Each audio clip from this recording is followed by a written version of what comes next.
коды болады. Кейбір майлар просто бүйтеді. Ассалаумағалейкум жеке, бізде мотор майлар жайлы ассортиментте автомобильный бар, мотоциклетный, мопедный майлар. И бүгін мотоциклетный майлар жайлы айта кетсем, қазір көрсетсең. Көбі бізде мотоциклетный майды қалай біледі, былай значокқа қарайды. Егер де мотоциклдің значогы тұрса, значит мотоциклетный. Мне на жерде мотиктің значогы, мне мотиктің значогы, жоғарыда бәрі уже мотиктің почти.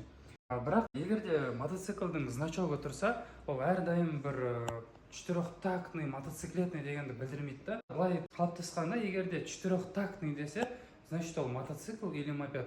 Хотя мысалы машинаның да движогы ол да четырехтактный. Өзіңіз Google-ға теріп, ChatGPT-ға жазсаңыз, машинаның қозғалтқышы четырехтактный ма десе, ол да четырехтактный. Поэтому мына жақтағы майлар машинанікі болсын, мотоциклдікі болсын, мопедтікі болсын, олар бәрі четырехтактный. Енді бізге бөлу керек, егер де бұлар бәрі четырехтактный болса, значит четырехтактныйлар өздері бөлінеді. Біреуі автомобильный четырехтактный, біреуі мопедный четырехтактный, біреуі мотоциклетный. Мысалы мопедный четырехтактный былай болады. JASO MB деген жазуымен. Машинаның четырехтактныйлары әртүрлі. В основном ASEA A3, B4, A5, B5, C3 деген олардың көп бөлінетін. Бірақ мысалы мендегі 99% балдар көп именно мотоцикл, мопед сүйер қауымыда, поэтому бізге именно осы мотоның майлары қызықты. Мотоциклетный майды или мопедті май қаяқтан бөлуге болады? Тек значоктан ба или бір ажыратуға бола ма? Бағанада мен айтқандай JASO MB деген жазуы болу керек.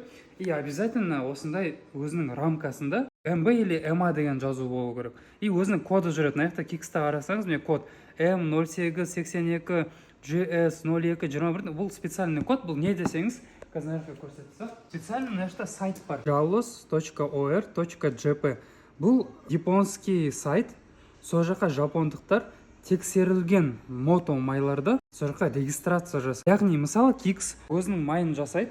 Рецептурасын жасады, мопедке бәрін проверкалар жасады, лабораторияға өзінің майын Kicks Японияға жібереді. Сосын японистер, жапондықтар сол майды тексереді да, содан кейін аха, сенің майың шынымен де мопедке жарайды екен дейді, немесе шынымен де сенің майың мотоциклге жарайды екен дейді да. Сосын олар осы сайтқа салады. Негізі өзіңіз уақытыңыз болса jalos.or.jp дегенге. Сол жақта сразу сізге файл шығады, файлда поисковикке кіресіз, Kicks деп жазасыз, Yakko, там SOL. И сол кезде егер де шынымен де ол мотоциклетный май тіркелген болса, онда өзінің значогымен и өзінің коды болады. Кейбір майлар просто бүйтеді, соответствует требованию дейді, міне, заявление соответствия.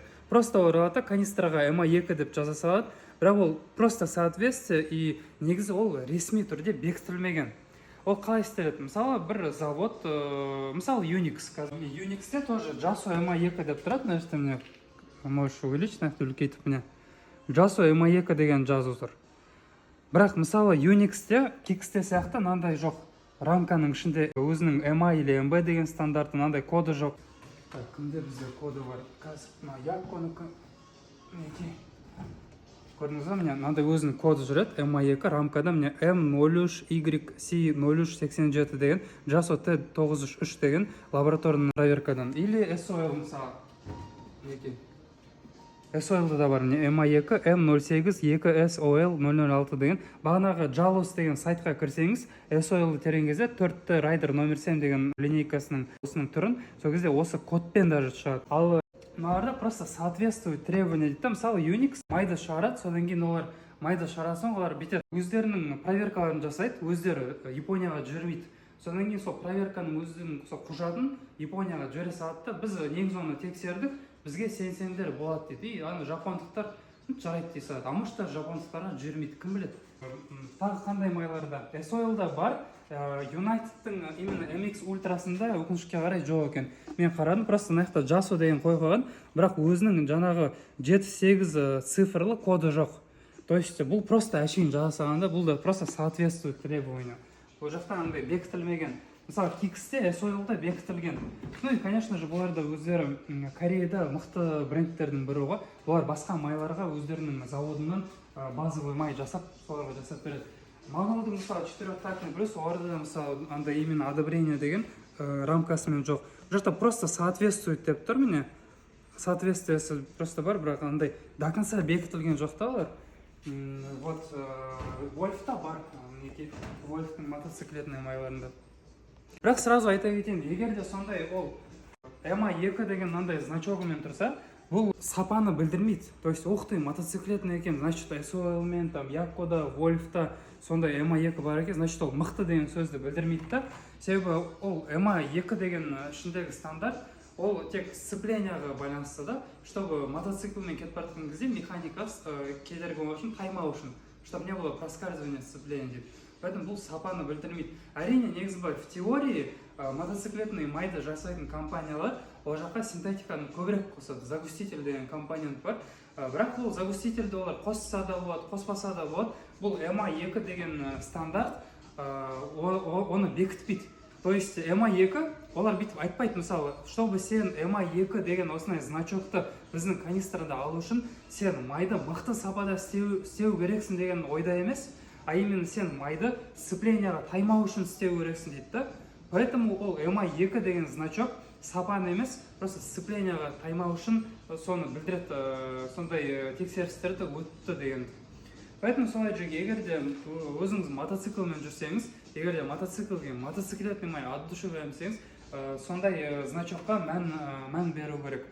Ал егер де мопедпен жүрсеңіз, мопедтерде басқаша, потому что мопедтерде мокрое сцепление емес, сухое сцепление, вариатор, поэтому мопедке машинаның да майын қойсаңыз болады, мотоциклдің майын да қойсаңыз болады, потом мопедтің өзінің еще мопед майы бар, Кикстің.